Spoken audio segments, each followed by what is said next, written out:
All right, let's dive right in. We're going to tackle a huge problem that's tripping up companies everywhere. Trying to get a simple, straight answer from your own AI using your own data.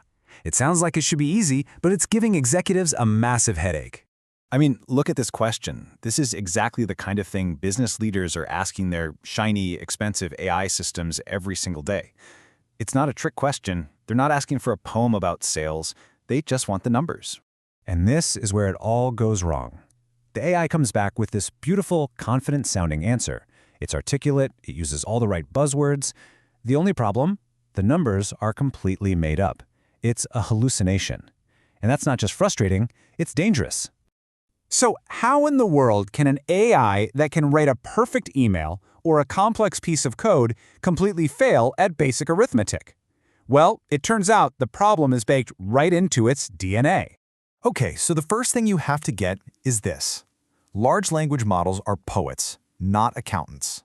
They are designed to predict the next most likely word in a sentence. They literally don't have the one thing that even a cheap pocket calculator has, an arithmetic logic unit, or ALU.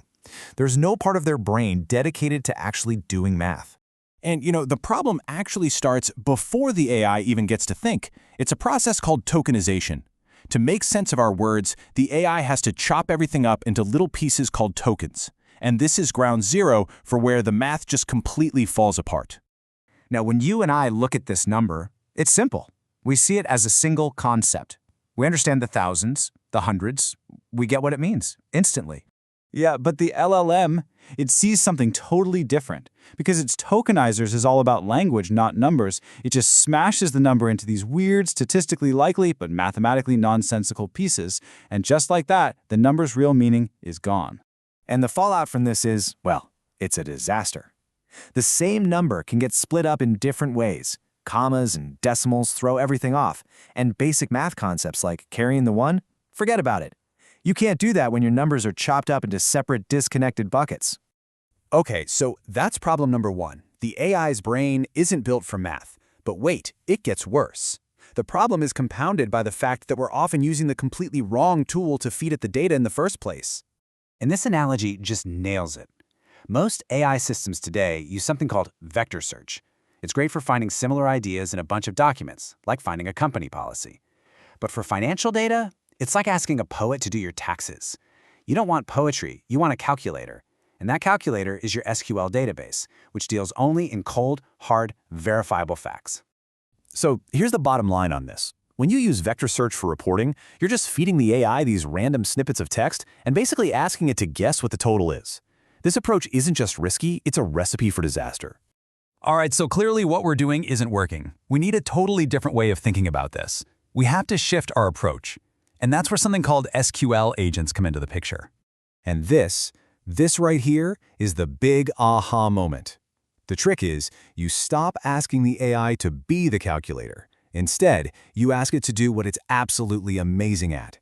Use its incredible language skills to translate your plain English question into a perfect set of instructions for the calculator, the SQL database. This table lays it out perfectly. Trying to find a clause in an HR manual? Yeah, vector search is your best friend. But if you're doing financial reporting where accuracy is everything, no way. Text-to-SQL agents are the only game in town. It's non-negotiable. Okay, so how does this actually work? I mean, you don't want an AI just firing off random code at your precious database, right? Well, it's not a one-shot deal. It's actually a really smart, step-by-step process that's all about being safe and accurate. Just look at this process. The agent basically mimics a really good data analyst. It starts by asking, okay, what data do I have to work with? Then it looks at the structure of the right tables. Only then does it actually write the code. But here's the really cool part. If it messes up and the code fails, it doesn't just crash. It actually reads the error message, figures out what went wrong, and rewrites its own code to fix it. It's this amazing self-correcting loop. Now, I know what you're thinking. Letting an AI write code that runs on my database, that sounds terrifying. And you're right, it would be, unless you follow these rock-solid security rules. The agent must have read-only access. It's physically impossible for it to change your data. It only gets to see the specific, simplified data it needs, nothing else. And for really critical queries, you always have a human in the loop to give the final OK. Okay, so the theory sounds great, But what about in the real world? Does this stuff actually hold up when the rubber meets the road?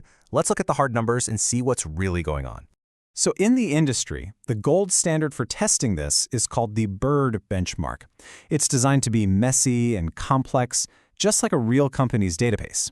And it measures one thing that matters above all else: execution accuracy.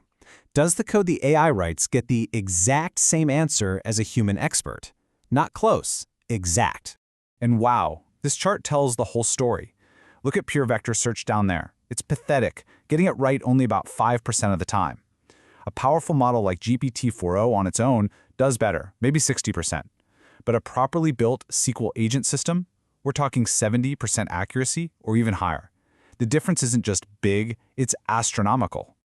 And that kind of performance isn't just a number on a chart, it's real-world business impact. Think about it. Finance teams can pull accurate reports in seconds, not days. Sales and marketing can calculate their campaign ROI on the fly. This isn't science fiction. Companies are driving real results with this today. So what are your next steps? It's pretty straightforward, really. Step 1, audit. Take a hard look at the AI tools you're using right now for anything involving numbers. Step 2, curate.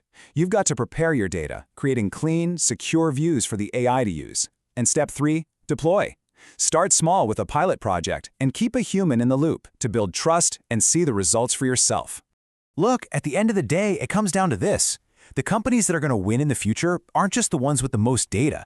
They're the ones who empower their entire team to actually talk to that data and get answers back that are instant, accurate, and completely safe.